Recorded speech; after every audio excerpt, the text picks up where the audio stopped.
Olá pessoal, sejam bem-vindos ao nosso canal. Neste vídeo vamos contar a história das primeiras peruas produzidas aqui no Brasil.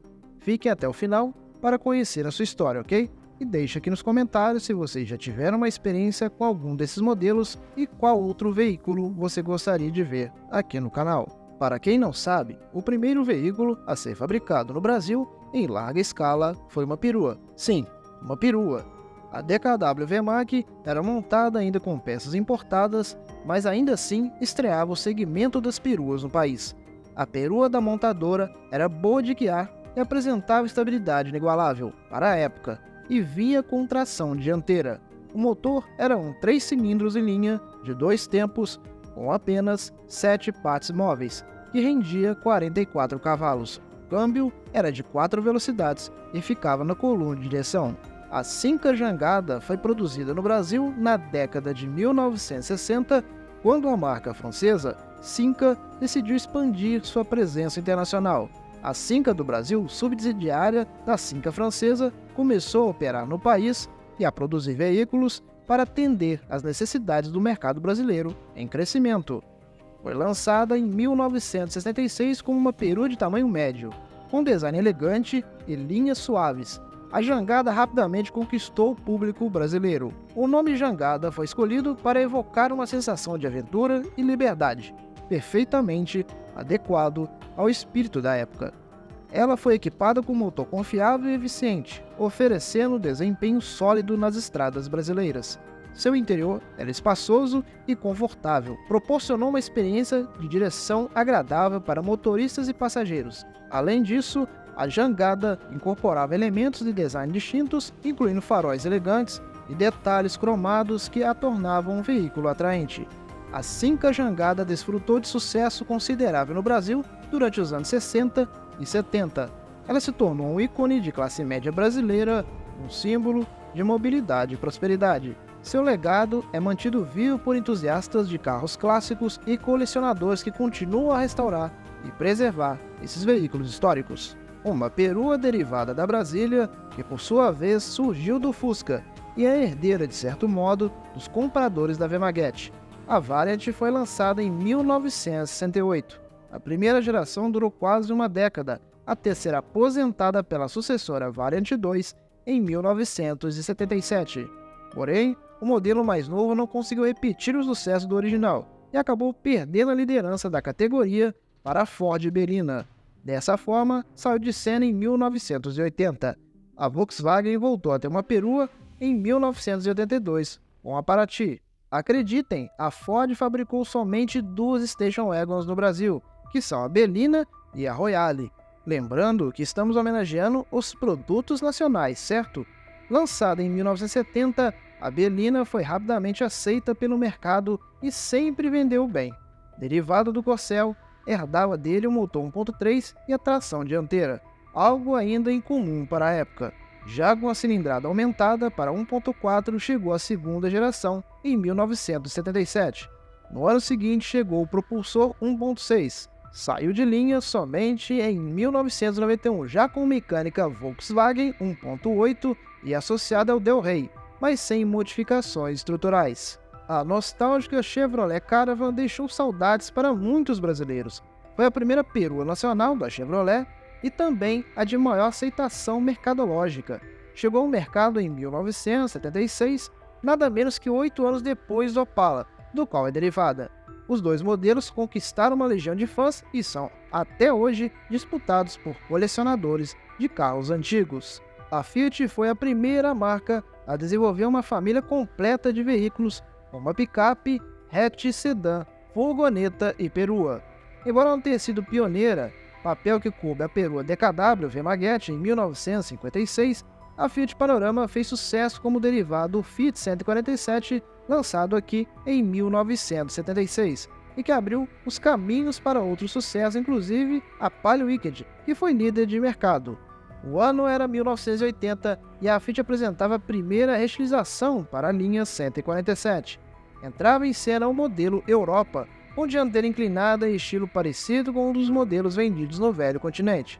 Foi assim que há 40 anos a marca iniciava as vendas da sua primeira perua, a Panorama. Em 1986, a Panorama deixava de ser produzida em favor da Elba. No total, foram 115.986 unidades fabricadas em Betim, e quase a metade destinada à exportação para países da América Latina, como na Argentina, onde o 147 já era produzido com muito sucesso. Em meados dos anos 80, o Fiat 147 e seus derivados, Oggi, Panorama, City e Fiorino, começaram a dar lugar aos descendentes do Uno, lançado em 1984. O sedã Premium veio em 1985 e a perua Elba ano seguinte. Em 1988 viria a Fiorino nas versões picape e furgão. A Elba ressaltou o foco da Fiat em aproveitamento de espaço, qualidade demonstrada nos Uno e Premium. Ainda que mantivesse a timidez da antecessora Panorama no que diz respeito ao desempenho, a Elba conseguiu a proeza de ter o maior espaço para a bagagem de uma perua nacional, 847 litros entre o assoalho e o teto.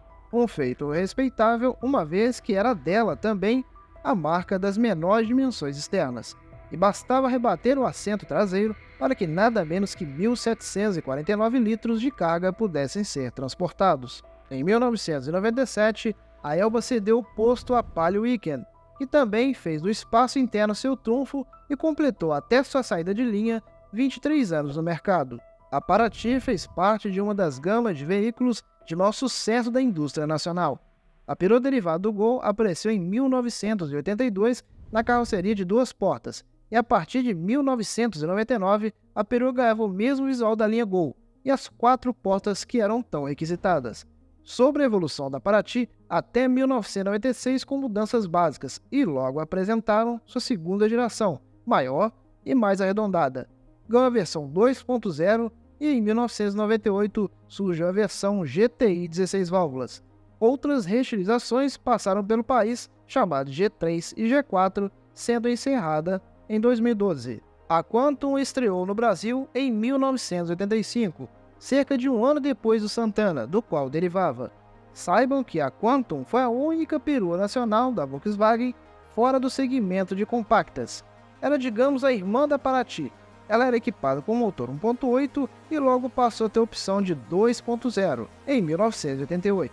A perua começou a ser comercializada e desde então recebeu apenas pequenas intervenções, até ser descontinuada em 2002. A Chevrolet Ômega Suprema era como uma sucessora espiritual da Caravan. Nunca teve vendas expressivas e sua carreira foi curta. Foi lançado em 1993, saiu de linha em 1996, 2 anos antes do sedã da gama, o Ômega. Agora fica uma pergunta, então por que a menção? Respondendo, pelo fato de ter sido a mais sofisticada e luxuosa station wagon na história da indústria automobilística nacional. Lembram da Panorama e da Elba? Isso mesmo, a Fiat já tinha lá suas peruas compactas da época, porém só foi com a Palio Weekend que a marca italiana conseguiu assumir pela primeira vez a liderança do segmento, desbancando a Paraty. A Fiat não tinha ideia de que estaria criando um novo nicho de mercado. O sucesso foi tanto que a Weekend permaneceu em produção, como já mencionei anteriormente, por 23 anos. No fim da carreira, sem o nome Palio, já não enfrentava mais concorrentes diretas, pois era a única station wagon ainda vendida no país. A fabricação foi encerrada no ano de 2020. Segundo o Chevrolet da lista, a perua Corsa Wagon merece seu lugar de destaque entre as melhores peruas do Brasil. Lançado em 1997 e derivado do hatch Corsa, chegou ao mercado automotivo da época com duas variações de motor, 1.6 com 8 válvulas, 92 cavalos e outra 16 válvulas, 102 cavalos, sempre com câmbio manual de 5 marchas.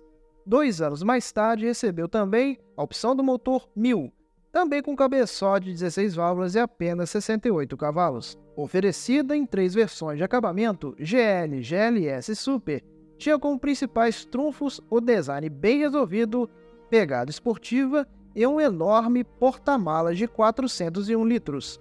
Porém, com as baixas vendas no início dos anos 2000 e com a chegada da minivan Meriva, a perua Corsa Wagon deixou de ser produzida em 2002. A perua mais polêmica dessa lista, a Fiat Marea Weekend, não poderia deixar de ser mencionada nesse vídeo. Ah, mas você já ouviu que ela é uma bomba? Não é verdade? Pois bem, até foi em alguns casos num misto de erro estratégico da Fiat com a falta de preparo de mecânicos na época em que ela chegou no mercado. De projeto italiano e importada de lá, a Perua Maré Weekend chegou ao Brasil em 1998 junto com a versão sedã, com a missão de substituir o Tempra, que também era vendido nas mesmas carrocerias. Os modelos traziam para o mercado muitas tecnologias desconhecidas para o nível de preparo dos profissionais da época. Não por culpa deles, mas sim porque o Brasil viu um momento de reabertura das importações e os veículos vendidos por aqui, até meados dos anos 90, tinham tecnologia defasada.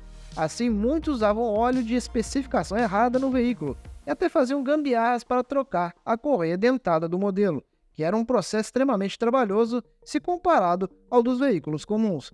Fora isso, a Fiat cometeu o erro de não tropicalizar o manual do proprietário e basicamente só traduziu dando a indicação de que a primeira troca de óleo seria somente aos 20 mil quilômetros, algo impensável até os dias de hoje. Resultado, os motores de 5 cilindros de 2.0 litros, 127 cavalos e 142 cavalos e 2.4 litros de 160 cavalos começaram a falhar, apresentar acúmulo de bomba de óleo em suas galerias, travamento de comando variável, por aí vai. Houve casos de motores travados antes mesmo da primeira revisão do veículo. A montadora corrigiu a falha, mas já era tarde demais, e a fama de bomba ficou. Curiosamente, quem deixou de fazer as revisões na concessionária desde o início e seguiu um plano de manutenção mais moderado com trocas a cada 7 mil quilômetros e respeitando a especificação do lubrificante correta, não tiveram problemas com o carro. Há motores, inclusive, que rodam até hoje sem nunca terem precisado de retífica. Mas aí, depois de tudo isso, como a Fiat Mare Weekend consegue ser uma das melhores peruas dos anos 90? Pois bem, explico. Ela trouxe novas tecnologias para o mercado, design esportivo, desempenho acima da média e fez com que os concorrentes do mercado se mexessem para trazer produtos melhores e mais atualizados para o mercado. Vale ressaltar que nos tempos atuais, o Maré, nas carrocerias Sedã e Weekend, passa a ser um veículo cultuado e bastante valorizado no mercado de usados. Portanto, se você achar uma por aí bem revisada e com documentação em dia, pode abraçar sem medo e fazer as manutenções do carro sem preocupação. Pior, já passou. A última Station Wagon da nossa lista, na verdade, vai aparecer nela 2 vezes. Sim, a Ford Royale nada mais é do que um Volkswagen Quantum com algumas modificações estéticas para poder se adequar à gama de veículos da Ford. Vale lembrar que isso aconteceu graças à Auto Latina, joint venture entre Ford e Volkswagen que vigorou de 1987 até 1995. Lançada no ano de 1992 junto com o sedã Versailles, derivado do Volkswagen Santana, chegou apenas em carroceria 2 portas, com uma homenagem à Belina, mas em 1995 se rendeu e recebeu as 4 portas devidas. Apesar de ter melhor acabamento e aspecto mais luxuoso que a Perua original da Volkswagen, por ser mais cara acabou vendendo sempre menos que a irmã.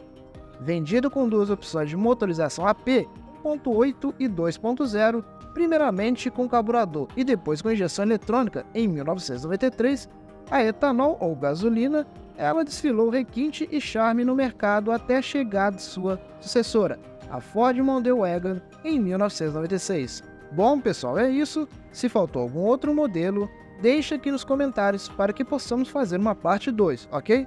Até o próximo vídeo.